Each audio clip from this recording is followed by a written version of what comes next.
Hello and welcome to the Foundations. This is your introduction to human design, gene keys, astrology, and the 64 archetypes. Thank you for being here. We are going to go into the foundations of gene keys. Let's orient with the system first and foremost. Richard Rudd is the creator, the channel for the system, for this living wisdom. He says the gene keys are living wisdom. These are teachings to imbibe, contemplate, and apply in your daily life. As you allow them to percolate inside you, one by one, your troubles will begin to fall away, and you will find yourself inhabiting a new and brighter life. That is a bold statement to make, Richard Rudd. We let them percolate, and we will have a brighter life. I believe it's true. Thank God for gene keys. So the gene keys approach is the art of contemplation. And the difference between human design and all the other systems is that obviously Richard brings in the gene keys, which equal the gates, which equal the hexagrams. He's just bringing in a new way to describe them. And he's also brought in the frequency bands, which Ra does not have for each of the gates. Ra just has a name of the gate, a description of the gate. Richard gives us something to aspire to ascend to. We've got a shadow, a gift, and a city. We'll speak more to that later. We also have a profile. This is not the profile as in 512446. No, this is the gene key profile. So Richard calls this the gene keys profile. And we also have the golden path. And the golden path are the sequences that you travel in this profile. It's like step by step. We sometimes call it the hologenetic profile. If you have been into the gene keys, you can see that they're almost like wormholes. You go into one sphere, and that sphere can open up everything that the whole profile opens up for you. So it's hologenetic. They're like holons in holons, or parts in parts, and it's the microcosm of the macrocosm. So it doesn't really matter where you start and where you end, because it's all just opening up in that hologenetic way. Mm-hmm. And like we spoke about previously, these are connected to your DNA. So when you do start to contemplate these, when you do locate these within you, you start to unravel some things. And when you start to work with the shadows, you're transforming your DNA and you're unleashing and unlocking light into your being. When you do that, you're also unlocking reservoirs of trapped energy. So you get to have more energy and light is being returned to your being, to your vessel, to your wholeness. So it's really cool to work with this. And even having a reading will start to do something at a DNA level, or just talking about it with somebody else. Because you're bringing awareness and attention to it, it will expand in your life. And oftentimes when me and Bella are focusing on something particular, it definitely expands in our life. So if we were to sit here and talk about the 56 gene key, which is actually the programming partner of the magician, which is in transit while we're recording this, the 56 would just come to life and be expanded in our life so that we can witness it for ourselves, and we can start to create a relationship with it in us and outside of us. Once you bring your awareness to it, you manifest it all over the place. Just like if I were to tell you to look for the color red, you're going to see it everywhere. Just to speak more on the art of contemplation, Richard has this app, the Triple Flame.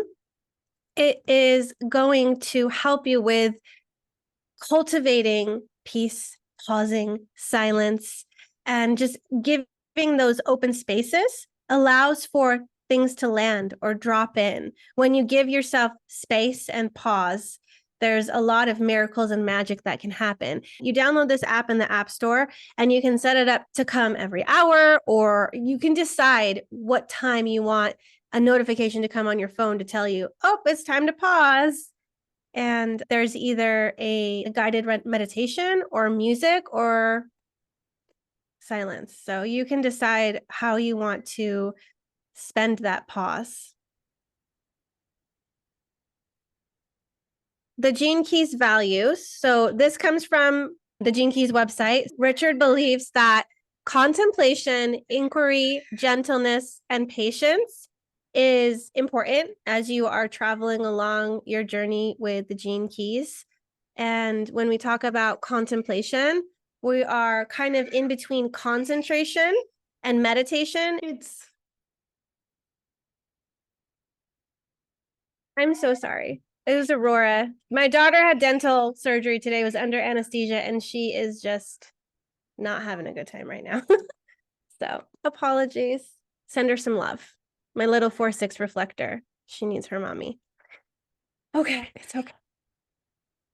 Bella, take over.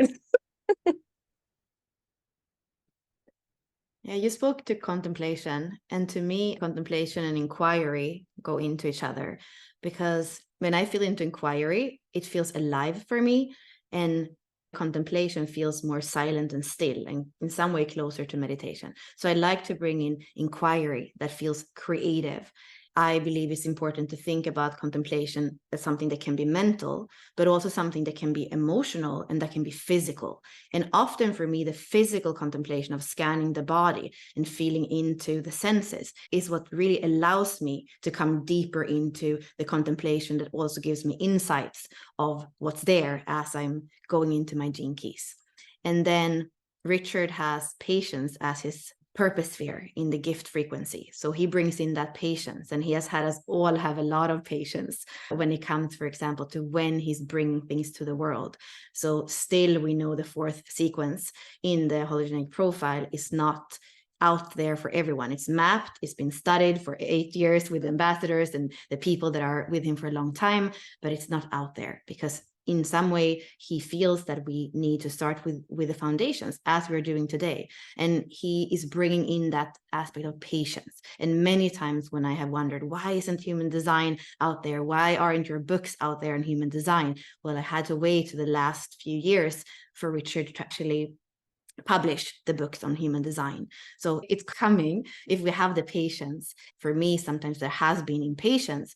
And at the same time, is impatience a shadow, or can it be a shadow and a gift? Because I believe that the reason that Ashley and I are sitting here today and that Unlock Your Design exists is partly because I had some impatience and I wanted to start to share about this. I wanted to start to live this with others. I'm a 4/6 as well, so I wanted to be in the community and externalize some of these ideas that have been so precious for me. And then something that I believe I have in common with Richard Rudd is the gentleness. So Richard Rudd has the core wound, which is that task the soul comes in with. The core wound for him is the 57. The core wound for me is also the 57. And this is the gentle wind. So a lot of what is in this core wound for him and me has to do with gentleness, with not just driving too fast and too much and going too strongly when it comes to uncovering our shadows and wound and integrating and healing. It's something that we need to tread carefully with, and we need a lot of gentleness. Richard goes so far as saying that that 57th gene key is what codes the core wound for humanity, that everybody, when we're working with our shadows, when we're working with those most tender places inside that often also have an imprint that comes from our lineage, we need to go gently. So gentleness on this journey, on your golden path, on your hero's journey, is super important. Yes. And you can see right here, this is actually Richard Rudd's gene key profile. So he speaks about his own encounter with the gene key transmission and it coming through light. And his life's work is 64.4. So we see illumination here. He's also a doubter and an inquirer. So he's going to go deep into material. We call this the detective. He's also seeking understanding. And when he has that understanding, he wants to share it. And that's why a lot of that gene key stuff that's out there is so affordable, is so accessible, because his line 4 in his pearl is all about charity.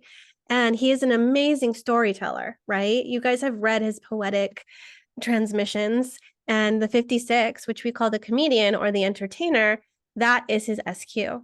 So Richard has a lot of beautiful qualities in his own design, and it's not a coincidence that he was chosen or selected to bring through this transmission.